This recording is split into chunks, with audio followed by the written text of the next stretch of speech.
Selamat berjumpa kembali dalam channel Inspirasi Sabda Bagi Keluarga Komisi Keluarga Keuskupan Agung Medan.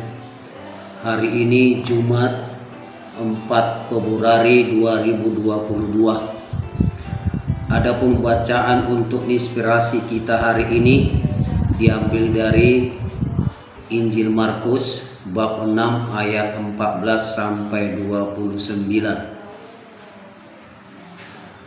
Raja Herodes juga mendengar tentang Yesus, sebab namanya sudah terkenal dan orang mengatakan Yohanes Pembaptis sudah bangkit dari antara orang mati, dan itulah sebabnya kuasa-kuasa itu bekerja di dalam dia. Yang lain mengatakan dia itu Elia. Yang lain lagi mengatakan dia itu seorang nabi, sama seperti nabi-nabi yang dahulu. Waktu Herodes mendengar hal itu, ia berkata, "Bukan dia itu Yohanes yang sudah kupenggal kepalanya dan yang bangkit lagi?" Sebab memang Herodeslah yang menyuruh orang menangkap Yohanes dan membelenggunya di penjara berhubung dengan peristiwa Herodias, istri Filipus saudaranya, karena Herodes telah mengambilnya sebagai istri. Karena Yohanes pernah menegur Herodes, "Tidak halal engkau mengambil istri saudaramu." Karena itu Herodias menaruh dendam pada Yohanes dan bermaksud untuk membunuh dia, tetapi tidak dapat. Sebab Herodes segan akan Yohanes karena ia tahu bahwa Yohanes adalah orang yang benar dan suci, jadi ia melindunginya.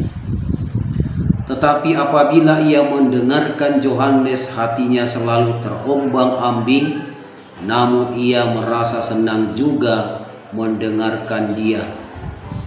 Akhirnya tiba juga kesempatan yang baik bagi Herodias ketika Herodes pada hari ulang tahunnya mengadakan perjamuan untuk pembesar-pembesarnya, perwira-perwiranya, dan orang-orang terkemuka di Galilea. Pada waktu itu anak perempuan Herodias tampil lalu menari, dan ia menyukakan hati Herodes dan tamu-tamunya. Raja berkata kepada gadis itu, "Minta daripadaku apa saja yang kau ingini, maka aku kuberikan kepadamu." Lalu bersumpah kepadanya, "Apa saja yang kau minta akan kuberikan kepadamu, sekalipun setengah dari kerajaanku." Anak itu pergi dan menanyakan ibunya, "Apa yang harus kuminta?" Jawab, "Kepala Yohanes Pembaptis." Maka cepat-cepat ia pergi kepada raja dan meminta, "Aku mau supaya sekarang juga engkau berikan kepadaku kepala Yohanes Pembaptis di sebuah talam." Lalu sangat sedihlah hati raja, tetapi karena sumpahnya dan karena tamu-tamunya, ia tidak mau menolaknya. Raja segera menyuruh seorang pengawal dengan perintah supaya mengambil kepala Yohanes.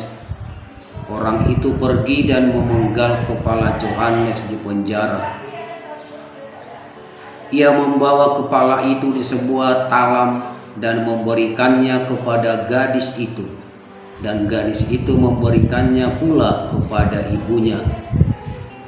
Ketika murid-murid Yohanes mendengar hal itu, mereka datang dan mengambil mayatnya, lalu membaringkannya dalam kuburan. Demikianlah sabda Tuhan. Terpujilah Kristus. Bapak Ibu, saudara-saudara yang terkasih, tema renungan kita pada hari ini, pelaku kebenaran.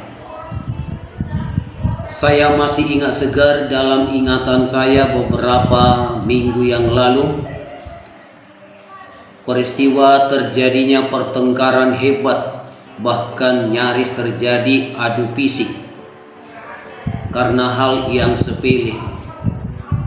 Seorang ibu menegur tetangganya karena membuang sampah sembarangan. Yang membuang sampah tidak berterima atas teguran dari seorang ibu tadi. Juga di dalam keluarga inti kita, sering anak melawan orang tua karena ditegur atau dinasehati oleh orang tuanya.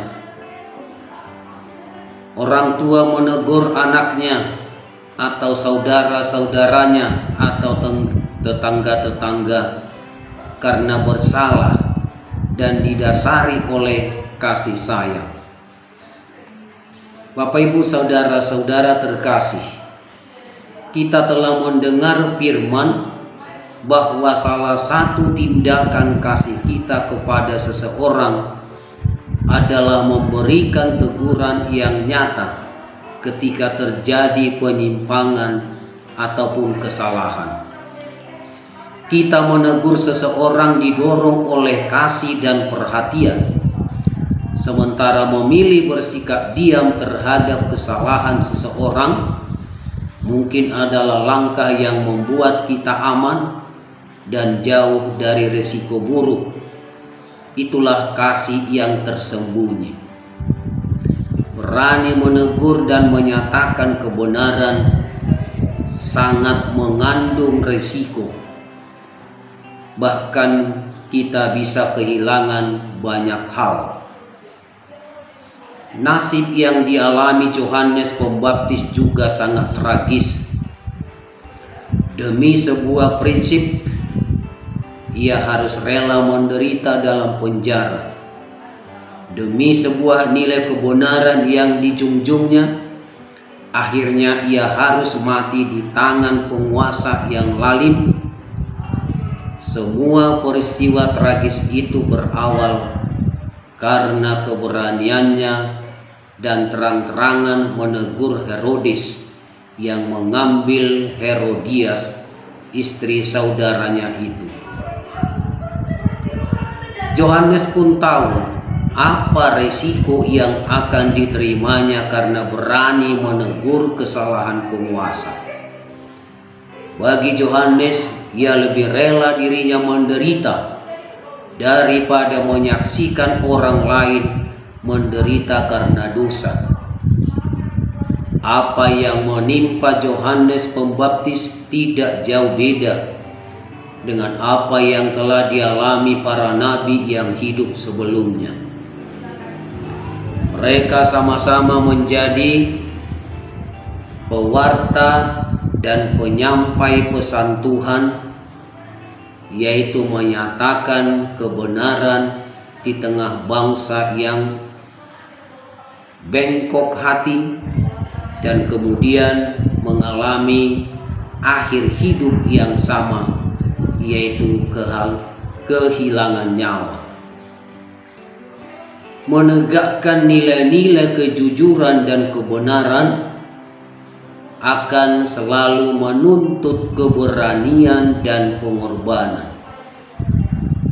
Bisa jadi kita akan dibenci, disingkirkan, diintimidasi, bahkan dianiaya karena kita menyatakan sebuah kebenaran kepada seseorang.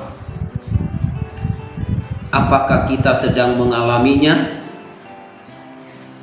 Bapak Ibu, saudara-saudara yang terkasih, mungkin pernah menghadapi situasi yang sangat pelik seperti ini.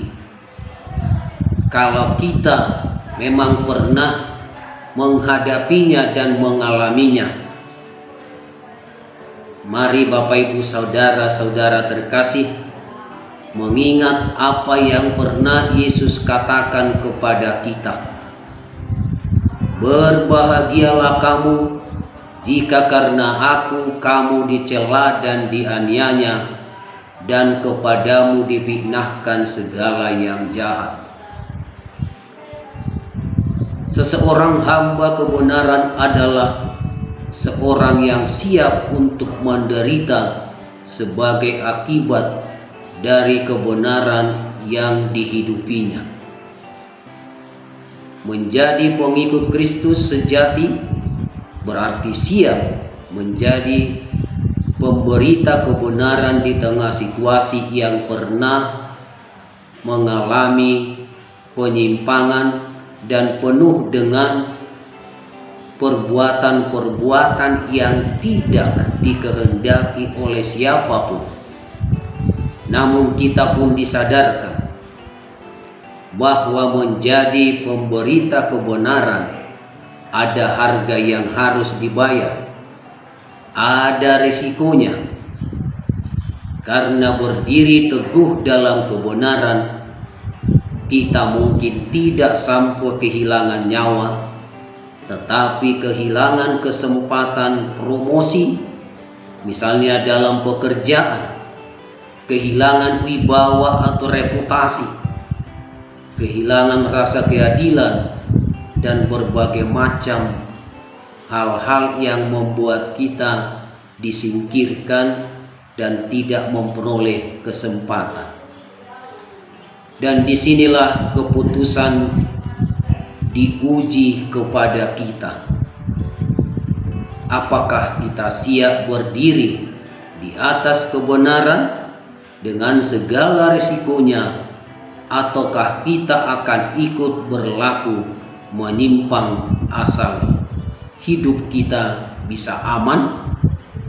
Itulah pertanyaan kepada kita untuk menguji diri kita, menguji sikap kita untuk teguh tetap di dalam kebenaran dan keadilan.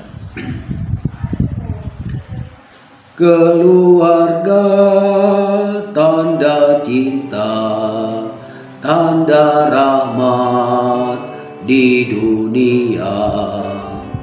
Keluarga gereja kecil, hadirkan cinta Tuhan.